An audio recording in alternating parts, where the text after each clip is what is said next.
Well, good morning, everyone, or whatever time of day it is in your part of the world. My name is Nicholas. I am an alcoholic, lust addict, and compulsive eater, and generally compulsive person. By the grace of God and the 12 steps of Alcoholics Anonymous and other fellowships, I've been able to stay sober for over 20 years in each of my main addictions, and I put that down, a lot of that down, to having worked the 12 steps using the method which I'm going to be showing you today. So I'm going to start as usual with a prayer. This workshop is being recorded. If you do not wish to be recorded, please do not speak. We're going to begin on our workbooks, page 21 of your workbook, with the Serenity prayer followed by the morning prayer. So, Serenity prayer. God, grant me the serenity to accept the things I cannot change, courage to change the things I can, and wisdom to know the difference. If you just keep yourself muted, please, at all times. Just follow. I'll lead the prayers. Just please follow out loud if you can, if your circumstances allow, but stay muted. Morning prayer. God, direct my thinking today so that it be divorced from self-pity, dishonesty, self-will, self-seeking, and fear. Inspire my thinking, decisions, and intuitions. Help me to relax and take it easy. Free me from doubt and indecision. Guide me through this day and show me my next right step.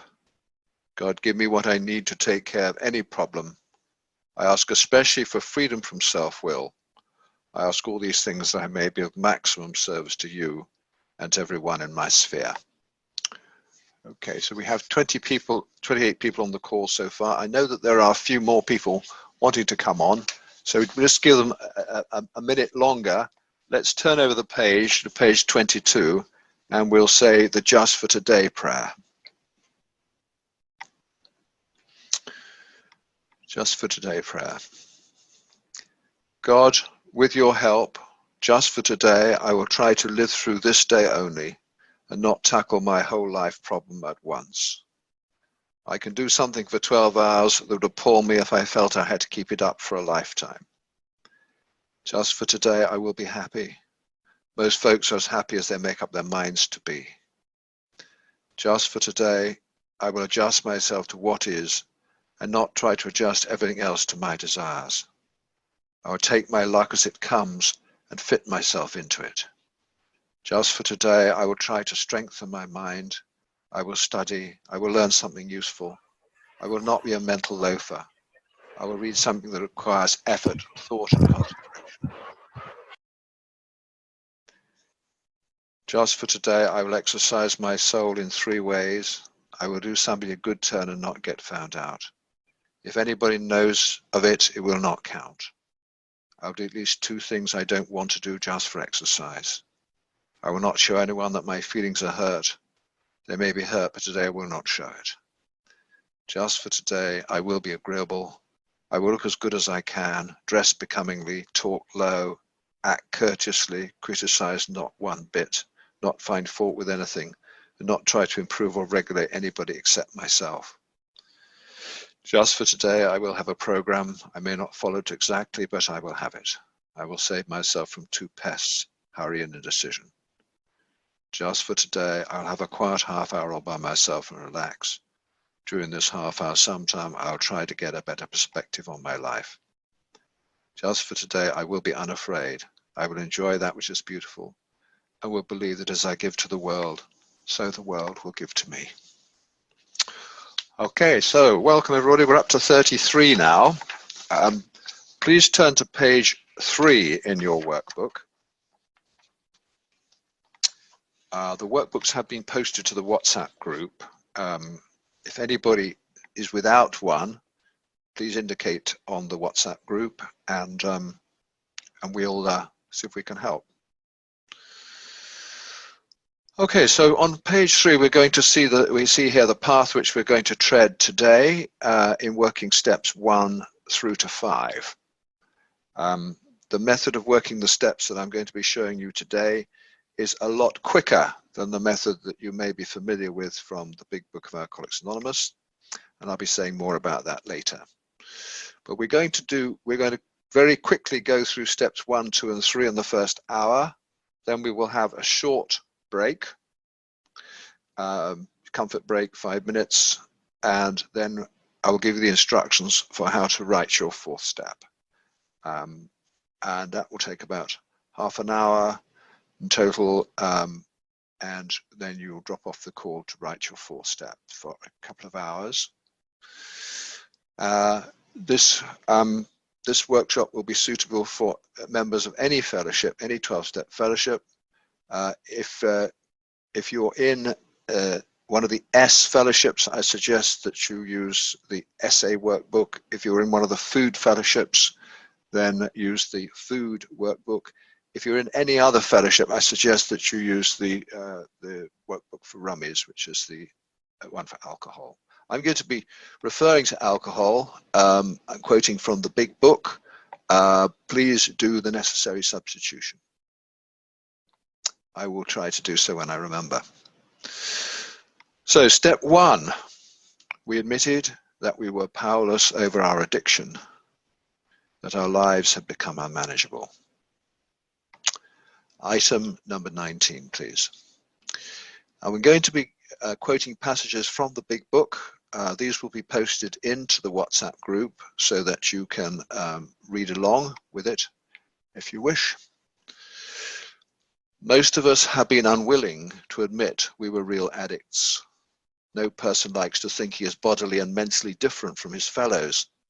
Therefore, it's not surprising that our acting out careers have been characterized by countless vain attempts to prove we could act like other people. The idea that someday, somehow, he will control and enjoy his addiction is the great obsession of every addict. The persistence of this illusion is astonishing. Many pursue it into the gates of insanity or death. We learned that we had to fully concede to our innermost selves that we were addicts, alcoholics, foodies, lust addicts. This is the first step in recovery. The delusion that we are like other people, or presently may be, has to be smashed. We addicts, alcoholics are men and women who have lost the ability to control our using. We know that no real addict ever recovers control. All of us felt at times we were gaining control, but such intervals, usually brief, were inevitably followed by still less control, which led in time to pitiful and incomprehensible demoralization. We are convinced to a man that addicts of our type are in the grip of a progressive illness. Over any considerable period, we get worse, never better. Please turn to page 4 in your workbook. Okay. Now, if you have the workbook for rummies, rummies are people who drink rum, by the way, in case you're wondering what that is. On page 4, you'll see there are 26 questions. Your workbook may have 20 or even 18. What I want you to do now is to go quickly down through each of these questions and answering them 1 for a yes, 0 for a no. So if you've done this even only once, then it's a 1. If you've never done it, it's a 0. And when you get to the bottom, I want you to add up your score. And then if you wish, it's up to you, all actions are voluntary.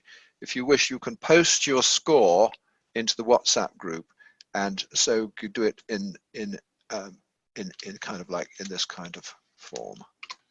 So 20 out of 24, or 20 out of 26, or 20 out of 20.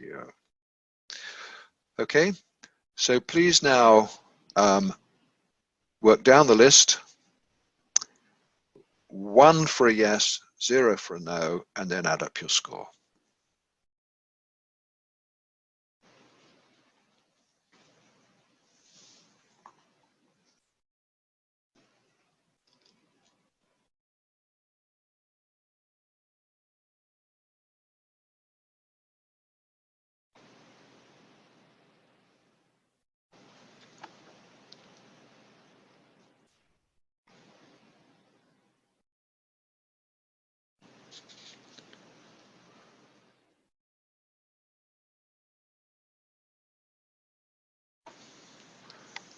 While you're doing that, I'll just continue reading.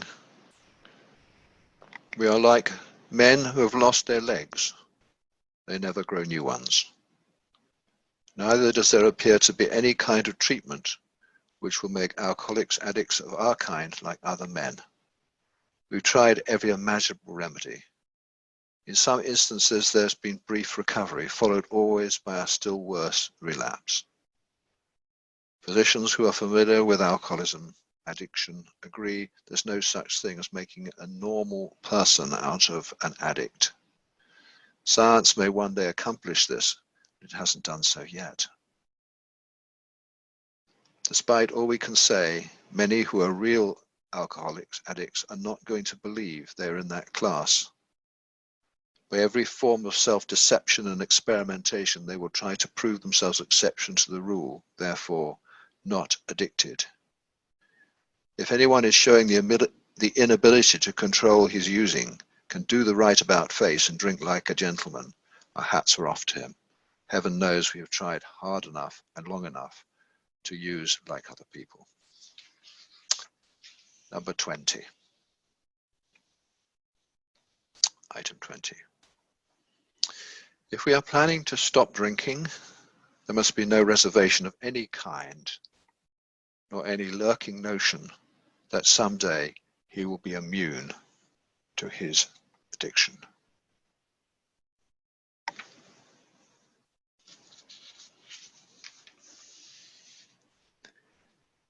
(21) For those who are unable to drink moderately, the question is how to stop altogether. We are assuming, of course, that the reader desires to stop. Whether such a person can quit upon a non-spiritual basis depends upon the extent to which he has already lost the power to choose whether he will use drink or not.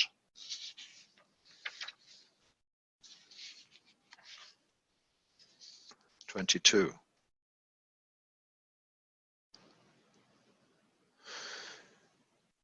The actual or potential alcoholic addict, with hardly any exception, will be absolutely unable to stop on the basis of self-knowledge. The actual or potential addict, with hardly any exception, will be absolutely unable to stop on the basis of self-knowledge.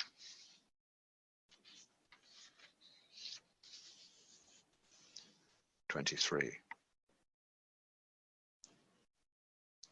The alcoholic addict at certain times has no effective mental defense against the first drink.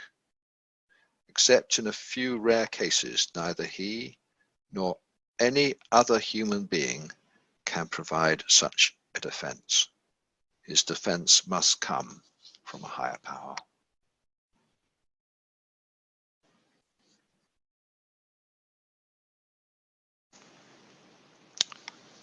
Okay, so I see some people are posting their scores. We've got a 26 out of 26. That's impressive. What we're trying to do here is just reassure ourselves that we are addicts, alcoholics in need of a program of recovery, in need of a higher power greater than ourselves. Okay, so let's now turn over the page to page 5. And here we have 2 sentences which I'd like you to complete at least once. I know that I am powerless over alcohol, lust, food, because complete that sentence in a way that shows very clearly your powerlessness over your addiction. So I left the treatment center and drank straight away. I ate ice cream until I suffered from hypothermia. I had anonymous sex with complete strangers in public places. These are just some examples of statements that demonstrate powerlessness. I had unprotected sex with complete strangers. Knowing I could have caught a fatal disease. I did things knowing that I could have been arrested.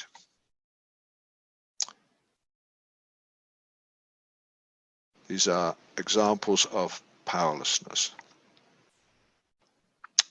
What tells you that you are powerless over your addiction? Can you cite a good example of that for yourself? I'm not going to ask you to share this. This is for your own self-evaluation, self-honesty. And when you've got one on that, then let's have one on, and I know that my life is unmanageable by me because. I know my life's unmanageable by me because I destroyed 2 careers, 2 marriages, and lost more money than most people make in a lifetime.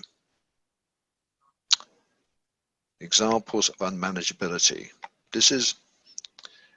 Here we're talking about the effect of having this addiction on the rest of my life.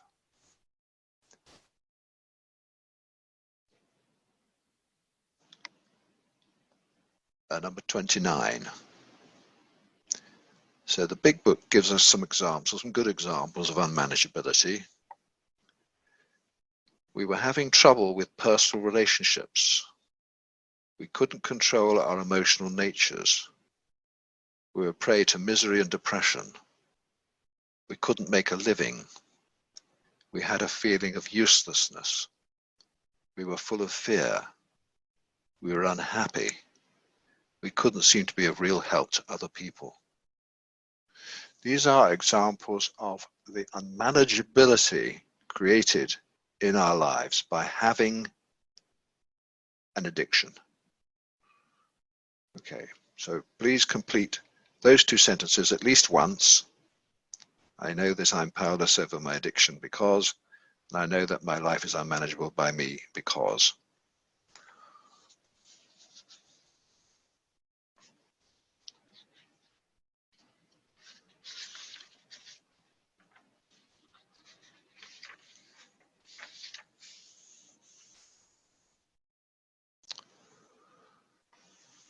And then there's a little yes, I am or I am not an addict, alcoholic, and a place to sign.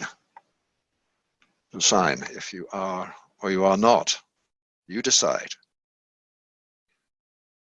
Then I'm going to now ask you the formal step 1 question, and I'd like you to answer yes or no in the WhatsApp group, please. This is the question.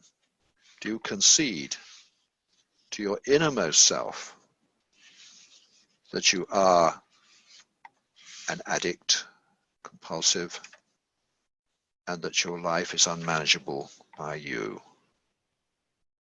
Do you concede to your innermost self that you are an addict and that your life is unmanageable by you? Yes or no, please.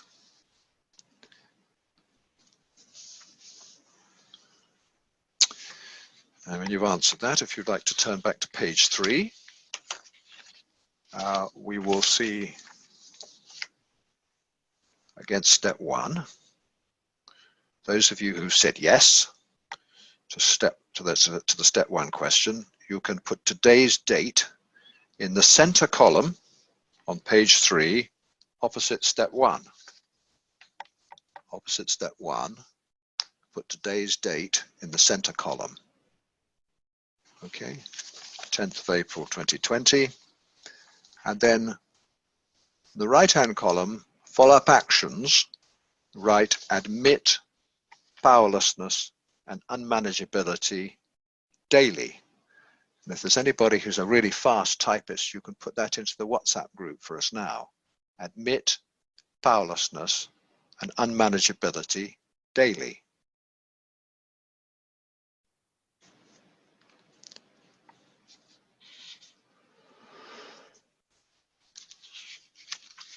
And then turn to page 23. We're going to say the first step prayer and then both second step prayers. Top of page 23. First step. Higher power, I admit that I am powerless over alcohol addiction, my addiction. I admit that my life is unmanageable when I try to control it. Help me this day to understand the true meaning of powerlessness. Remove from me all denial of my addiction. So those of you who are a little late on the call, I'm just inviting you to pray along with me, out loud if you can, if your circumstances permit it, but just stay muted. Second step prayer. Higher power, I know in my heart that only you can restore me to sanity. I humbly ask that you remove all twisted thought and addictive behavior from me this day. Heal my spirit and restore me in a clear mind. Second step prayer. Without help, it is too much for me, but there is one who has all power, that one is God. May I find God now. Half measures avail me nothing. I stand at the turning point. I ask God's protection and care with complete abandon. So now we're going to move on to step 2, came to believe that a power greater than ourselves could restore us to sanity. Item 24, please. Came to believe that a power greater than ourselves could restore us to sanity. If, when you honestly want to, you find you cannot quit entirely, or when using, drinking, you have little control over the amount you take, you are probably an addict, alcoholic. If that be the case, you may be suffering from an illness which only a spiritual experience will conquer. 25. The lack of power, that was our dilemma. We had to find a power by which we could live, and it had to be a power greater than ourselves. Obviously, but where and how were we to find this power? Well, that's exactly what this book is about.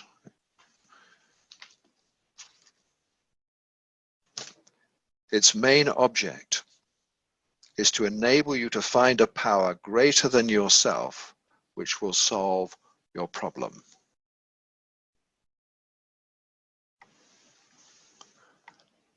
There are 2 questions in that paragraph. It says, where and how were we to find this power? The answer to the where question is on page 55 of the big book, and that's item 31. Item 31. Actually, we were fooling ourselves, for deep down in every man, woman, and child is the fundamental idea of God. It may be obscured by calamity, by pomp, by worship of other things, but in some form or other it is there. The faith in a power greater than ourselves and miraculous demonstrations of that power in human lives are facts as old as man himself. We finally saw that faith in some kind of God was a part of our makeup, just as much as the feeling we have for a friend. Sometimes we had to search fearlessly, but he was there. He was as much a fact as we were. We found the great reality deep down within us. There is the answer to the where question. We found the great reality deep down within us. And then the other question is the how. How were we to find this power? The answer to that question is numbered 1 to 12. And it's important to note it's numbered 1 to 12, not 1 to 4, 1 to 12. If we want to find this power, we must complete the 12 steps. It's not something we can just do a bit of. And this is what we're going to do today. And if you join us again tomorrow or the next day, you'll be able to complete the 12 steps. We won't be able to complete step 9, but we will complete steps 1 to 8. And we will have a list of amends, and we will practice steps 10, 11, and 12. So we will have done as much of the steps as Dr. Bob did on his first day of sobriety. Okay, so turn to page 6, please. Turn to page 6 in your workbook. In chapter 1, Bill's story, a lot of it's about his power, coming to realize he was powerless, but also there's a very important piece in Bill's story about him dealing with his prejudices against the God and religion thing. And in that chapter, he mentions a number of different expressions: God, power greater than me, spirit of the universe, and so on. Now, this is just for self-evaluation. I would like you to look down that list, God, right the way through to my newfound friend, and ask yourself, which of these terms am I comfortable with today, and which am I not? So just maybe put a tick next to the ones you're okay with, and a cross next to the ones you're not. A czar of the heavens, in case you're in doubt, is like an emperor of the heavens. Okay, so just note which ones you're comfortable with and which ones you're not, just for self-evaluation. Where might there be some prejudice lurking? Maybe. Okay, and then I'd like you to ask yourself, where am I today on the God spectrum? So there are 6 possible positions, ranging from A, I'm certain that God does not exist, all the way through to F, I believe in a God personal to me who is love, superhuman strength, and direction. So your position will be closest to one or other of these. If you can't quite choose between 2 of them, I want you to declare the first one, the earliest on the list, okay? And then, if you're willing, put the letter concerned, in your case, into the WhatsApp group. So are you an A, B, C, D, E, or F? Okay, just put a single letter into the WhatsApp group, and we'll see what we've got.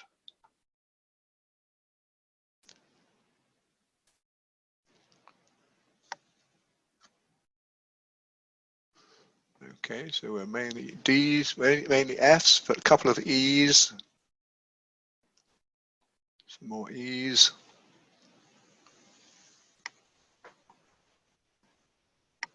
And 1 D.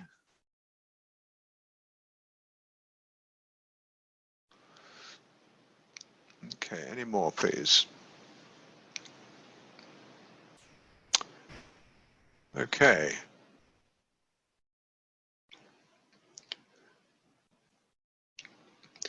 So, mainly F's, 1 D, a few E's.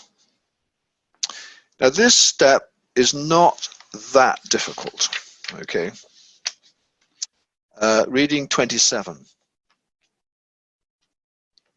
We found that as soon as we were able to lay aside prejudice and express even a willingness to believe in a power greater than ourselves, we commenced to get results, even though it was impossible for any of us to fully define or comprehend that power, which is God. So that's interesting. So it's impossible for any of us to fully define or comprehend that power, which is God. What we're requiring to do here is to lay aside our prejudice. So here is a question. For those of you who said E or D, anything other than F, for those of you who said E or D, do you think it's possible that the F's could be right? If you think the answer to that is yes, put yes into the WhatsApp group. If you think the answer is no, put no. So this is a question only for the E's and D's. Okay. Now here we are. This is open-mindedness. And that's all that we're required here. It's just that willingness, that open-mindedness.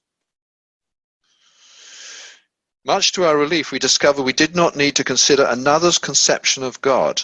Our own conception, however inadequate, was sufficient to make the approach and to effect a contact with him. As soon as we admitted the possible existence of a creative intelligence, a spirit of the universe underlying the totality of things, we began to be possessed of a new sense of power and direction, provided we took other simple steps. We found that God does not make too hard terms with those who seek him. For us, the realm of spirit is broad, roomy, all-inclusive, never exclusive or forbidding. To those who earnestly seek, it is open, we believe, to all men. I'm going to ask you in a minute to write a short description of God as you understand God, the God that you would be willing to hand your will and your life over to in step 3. But before we do that, I just want to go back to page 3 and just look at what the 12 steps tell us about God. So please turn to page 3 and just let's look together at what the steps tell us about God. Okay, so steps 1 and 2 tell me that God can do for me in relation to my addiction something that I cannot do myself. He can keep me sober. I cannot. I'm powerless. He can restore me to sanity. I cannot. I'm powerless. Now, I've tried my best to keep myself sober and failed. I've tried my best to be sane and failed. So is this power that God has, is this a big power or a little power, would you say? Big or little? You can always answer in the WhatsApp group if you wish. So that's something that tells me God is powerful. And then there's step 3.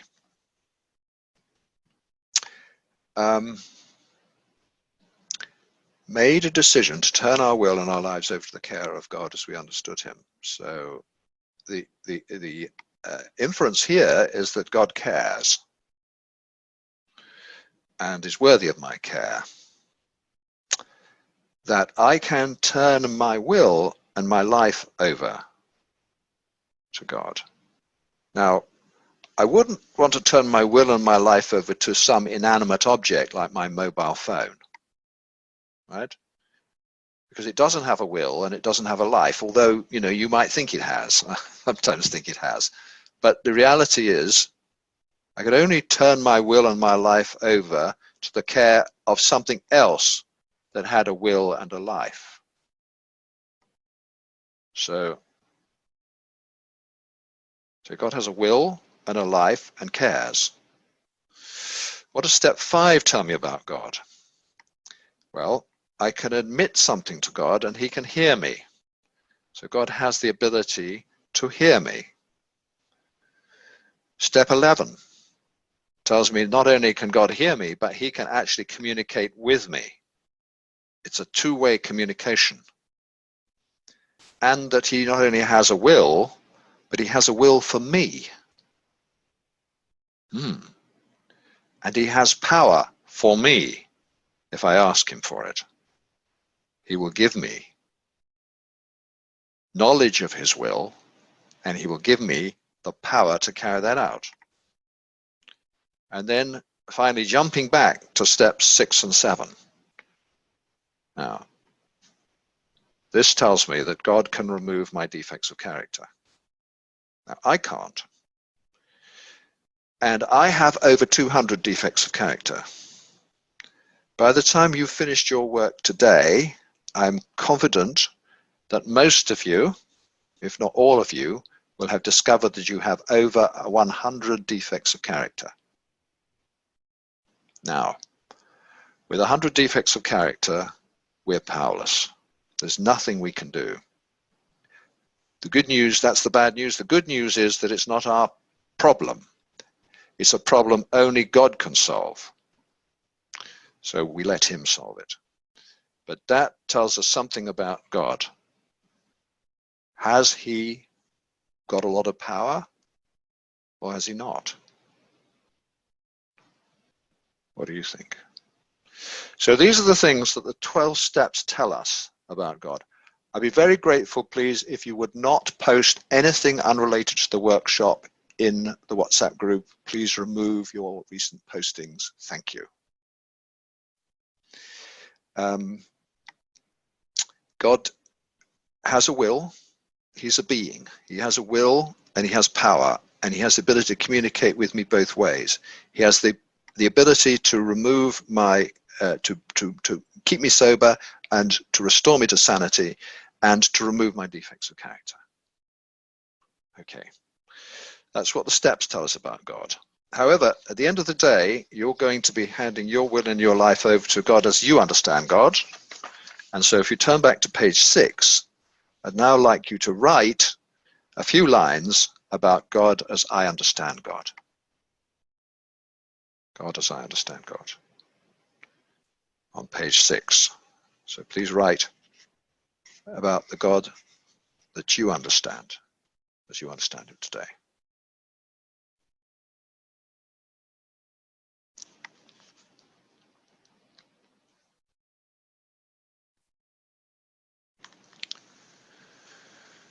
When therefore we speak to you of God, we mean your own conception of God. This applies to other spiritual expressions which you find in this book.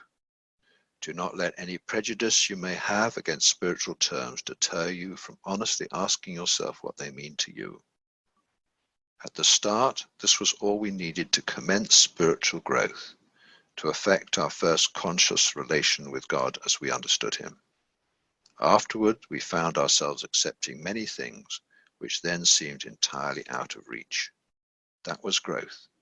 But if we wished to grow, we had to begin somewhere. So we used our own conception, however limited it was.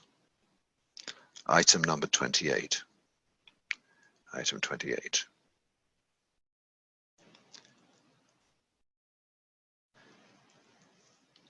We needed to ask ourselves but one short question. Do I now believe, or am I even willing to believe, that there is a power greater than myself? As soon as a man can say that he does believe, or is willing to believe, we emphatically assure him that he is on his way. It has been repeatedly proven among us that upon this simple cornerstone, a wonderfully effective spiritual structure can be built. And that's a promise of step 2 there. There are promises associated with many of the steps, and that's one of the promises of step 2. It has been repeatedly proven among us that upon this simple cornerstone, a wonderfully effective spiritual structure can be built. So we're going to now build a wonderfully effective spiritual structure. I'm going to ask you now the step 2 question, which is on the bottom of page 6. Do you now believe, or are you even willing to believe, that there's a power greater than yourself? Do you now believe, or are you even willing to believe, that there's a power greater than yourself? Please answer yes or no in the WhatsApp group.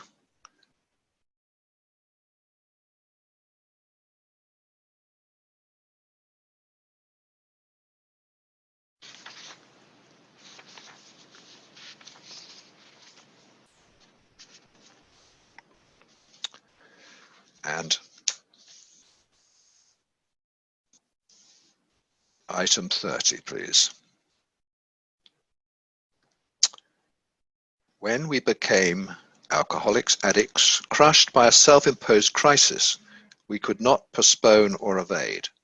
We had to fearlessly face the proposition that either God is everything or else he is nothing. God either is or he isn't. What was our choice to be? Please write in the WhatsApp group, everything or nothing.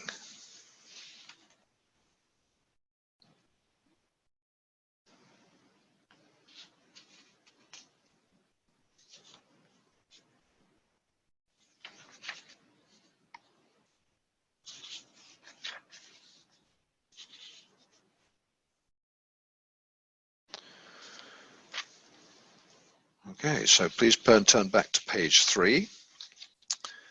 And those of you who have answered yes to the step 1 question and the step 2 question can now put today's date against step 2 in the center column. So against step 2 in the center column, today's date, and the follow-up action, which I'll invite some fast typists to write, is live like a believer. Live like a believer.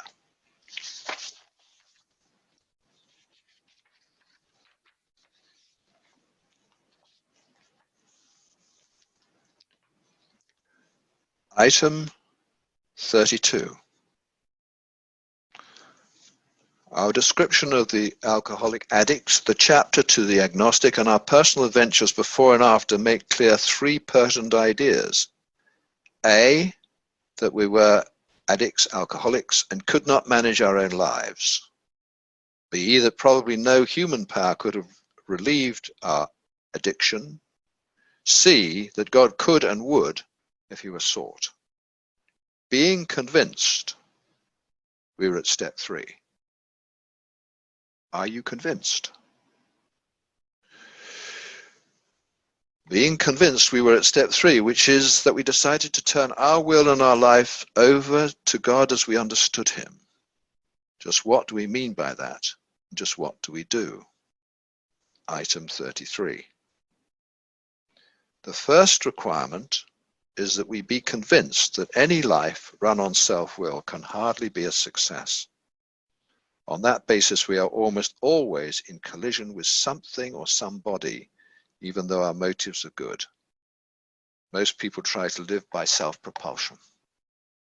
Each person is like an actor who wants to run the whole show, is forever trying to arrange the lights, the ballet, the scenery, and the rest of the players in his own way. His arrangements, if his arrangements would only stay put, if only people would do as he wished, the show would be great. Everybody, including himself, would be pleased. Life would be wonderful. In trying to make these arrangements, our actor may sometimes be quite virtuous. He may be kind, considerate, patient, generous, even modest and self-sacrificing. On the other hand, he may be mean, egotistical, selfish, and dishonest. But as with most humans, he is more likely to have varied traits. Item 34. Selfishness, self-centeredness, that, we think, is the root of our troubles. Driven by 100 forms of fear, self-delusion, self-seeking, and self-pity. Did you hear that? Driven by 100 forms of fear, self-delusion, self-seeking, and self-pity. We're going to write down those 100 forms today. Okay. We step on the toes of our fellows and they retaliate. Sometimes they hurt us seemingly without provocation, but we invariably find that at some time in the past, we have made decisions based on self, which later placed us in a position to be hurt. So our troubles, we think, are basically of our own making. They arise out of ourselves, and the alcoholic addict is an extreme example of self-will run riot. Although he usually doesn't think so. Above everything, we alcoholics must be rid of this selfishness. We must, or it kills us. God makes that possible. And there often seems no way of entirely getting rid of self without his aid.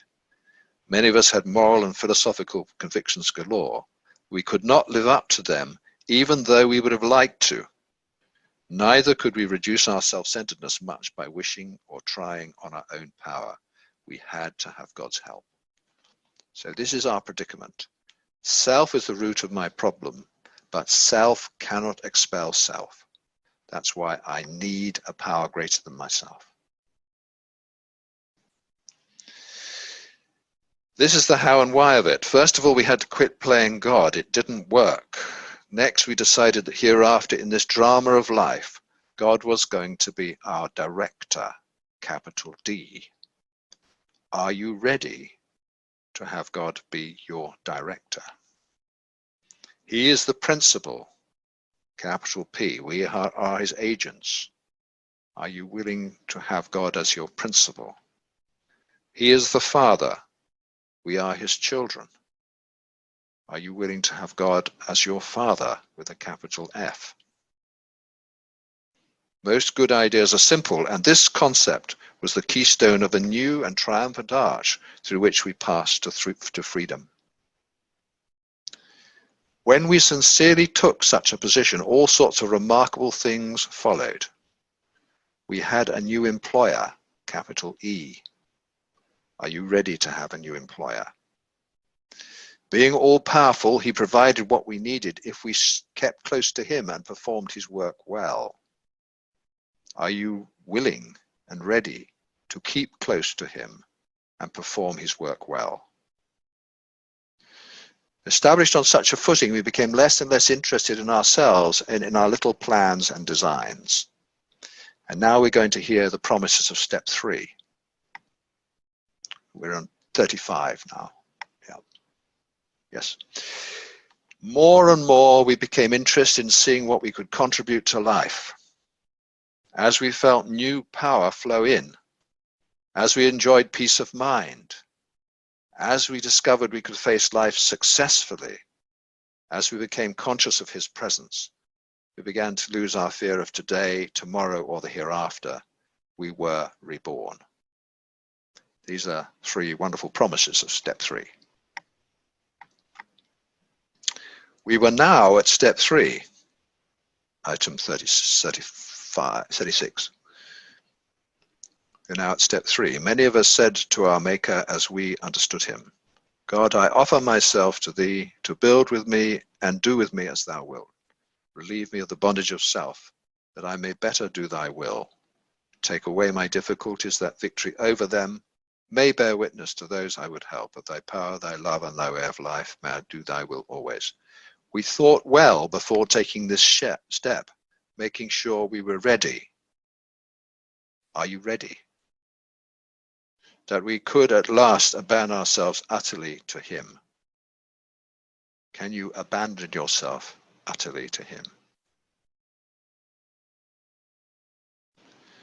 This was only a beginning, though if honestly and humbly made, an effect, sometimes a very great one, was felt at once. That's another promise.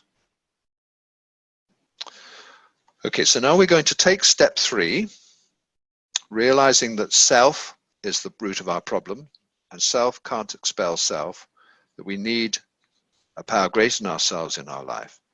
We now make a decision to turn our will and our lives over to the care of God as we understood him, as we understand him. That means we're going to hand our will and our life over to the care of the higher power that you've written about on page 6. Okay, so here's the process for doing that.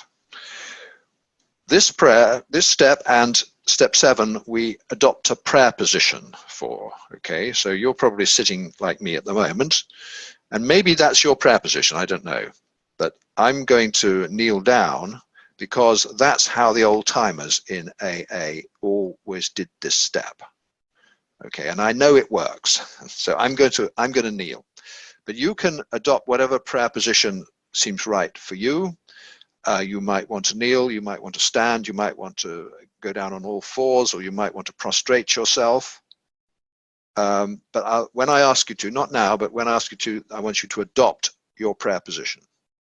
Okay, and then in the silence, I want you to invite the higher power of your understanding, the higher power you've written about on page 6, to be present, to witness your surrender, and then together we will say the third step prayer. Okay, so again, stay muted.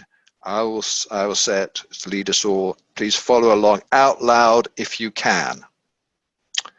And then when we've done that, you can resume your sitting posture. Okay, so once more, we're going to adopt the prayer position, invite the higher power to be present, say the third step prayer, and then resume our present posture. Okay, so let's now adopt the prayer position.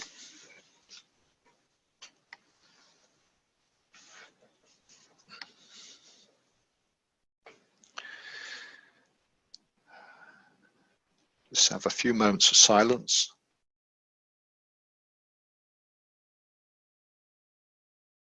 And now invite the God of your understanding to be present in the room with you while you make your surrender.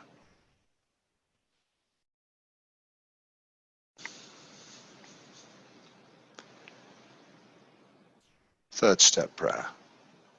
God, I offer myself to thee, to build with me and to do with me as thou wilt. Relieve me of the bondage of self, that I may better do thy will. Take away my difficulties, that victory over them may bear witness to those I would help, of thy power, thy love, and thy way of life. May I do thy will always. Amen. Thank you. Please sit down if that's what you were doing before. All right, so that's step 3 done. So if you return to page 3, those of you who said yes to the first step question and yes to the second step question and have now prayed the third step prayer can put today's date against step 3 in the center column, and to note the follow-up actions to repeat the third step prayer daily for life. Okay, and my recommendation, what I do, I have my alarm set for 5:30 every morning. The alarm goes off, winter, summer, all week long, 5:30, out of bed, onto my knees, and I say the third step prayer and the seventh step prayer. Maybe you want to lie in a bit longer, but that's a great practice. It's like putting myself in the right posture for the rest of the day.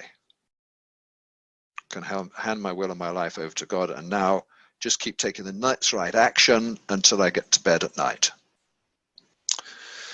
All right, so now we have a 7-minute break. Please, a little comfort break. Please be back at the top of the hour, or if you're in India, half hour, and we will move on with the instructions for step 4.